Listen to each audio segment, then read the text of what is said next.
Hi guys, it's me again. In this video, I'm gonna go over the 7 books that I read in February. However, I only have 3 of them with me. I realized in the last video I didn't hold up the books I had, so I'm gonna try and do that. Alright, so the first book I read in February was Pet Sematary by Stephen King, and I gave it 2 stars. I hated this book. I thought it was so bad. I thought the concept was definitely there, and great, idea, but the execution was so immensely horrible.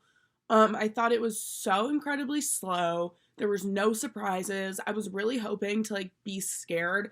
On the back, Publishers Weekly said the most frightening novel Stephen King has ever written, and they lied, and that's rude. I was really expecting to be scared. And I've only read one other Stephen King book, and it was his memoir on writing. And so I really like his style, and I learned a lot about him through that book. So I was really excited for what Pet Sematary would bring, and I thought the idea was really cool, but it wasn't, and I hated it. So 2 out of 5 stars for that one. The next book that I read was Catcher in the Rye by J.D. Salinger. Yes. I gave this book a 3 out of 5. I thought it was good, it's a classic that I never read in middle school, high school, so I thought, that's something I should do. I'm glad I read it. It was good. If you identify with Holden Caulfield, grow up. And yeah, I mean, the writing's pretty simple. He calls everybody old, old Susan, old Joe, and I'm like, Holden, get a load of yourself. And he says and all a lot. I did this and all. And so I thought the reading was the writing was kind of juvenile, which makes sense because Holden is a juvenile, but yeah, not difficult, good read. Definitely, I get why it's a classic. The next book that I read was, M.T. Edvardson's A Nearly Normal Family. I gave this book 3 stars. It was good. It's split into 3 sections. The first one's the dad, second one's daughter, third one's the mom. The dad section was awful, hated it. You can very much tell that this book is written by a man. It's always the waitress with the doe eyes, so Bambi-like. She opened the door, she had the body of a model. So there was that, but otherwise, I thought it was decent. It was an interesting story. And I enjoyed the ending, but that was kind of all the only thoughts I had about it. The next book that I read in February was Devil All the Time. I loved it. I gave it 5 stars. I thought it was absolutely fantastic.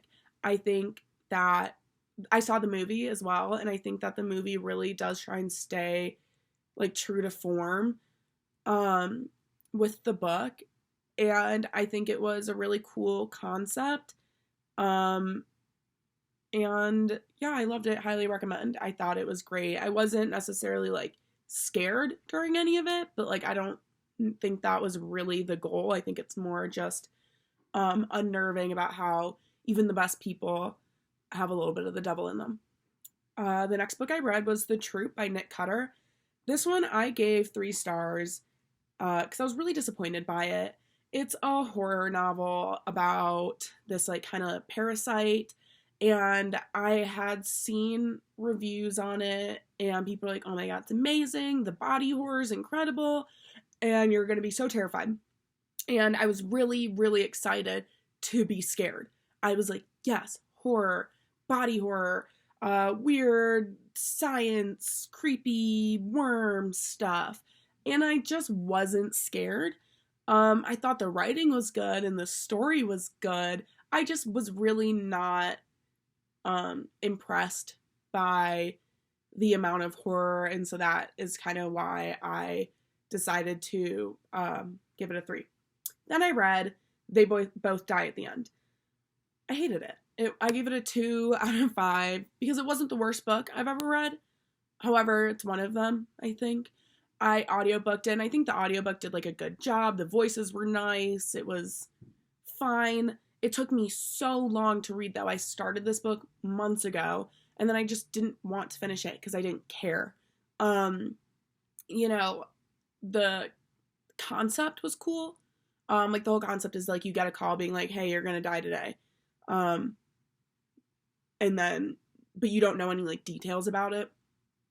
And so, like, that was, like, oh, interesting. And I felt like that really could have, like, gone somewhere. But throughout, like, the majority of the book, I didn't really care what the characters were doing with their last day. And so, yeah, it was just kind of disappointing. And especially since, like, it came so highly recommended. People are like, oh my God, it's the best book. You're going to cry and blah, blah, blah. And I just thought it was really bad. And the writing wasn't, like, anything special. Then the last book that I read in February was The Seven Husbands of Evelyn Hugo. This one was an audiobook as well. And I loved it. I gave it 4 stars. I thought it was really something that was fun to read. And I really loved Evelyn. I thought she was a hoot. And, you know, I think it was a really interesting take on this kind of story and this kind of book. Because I don't typically love like, just adult fiction. It's just not usually my favorite. And I thought it was really fun and really cute. I definitely cared more about Evelyn than I did about, see, I don't even remember her name. The whole thing is this woman's interviewing Evelyn, and so the interviewer, who's like I didn't really care much about her, but I really cared about Evelyn, and yeah, I thought it was a really great story. Anyway, so those are the books that I read in February. I thought it was overall a really good reading month. Kind of read a lot for myself because I am like a slow reader, so 7 books kind of was a lot, but I enjoyed getting a lot of reading time in, and I hope to continue that. Anyway, see you guys later.